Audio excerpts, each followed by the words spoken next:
distinction entre les générations est sans doute moins claire qu'auparavant.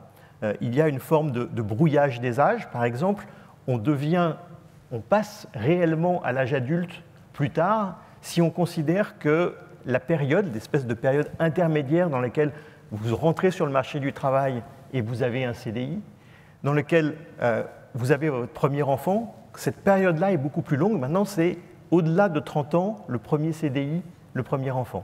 Mais surtout, et je crois que c'est ça l'élément le plus important si on veut essayer de comprendre cette génération et cette fracture générationnelle, je crois que c'est une génération qui, plus que les générations précédentes, s'interroge sur le sens. Moi, je pense que le bâtiment est vraiment sans flagornerie et capable de donner à une génération déboussolée du concret, l'innovation, du travail en équipe, parce que l'individualisme, ça va aller un temps.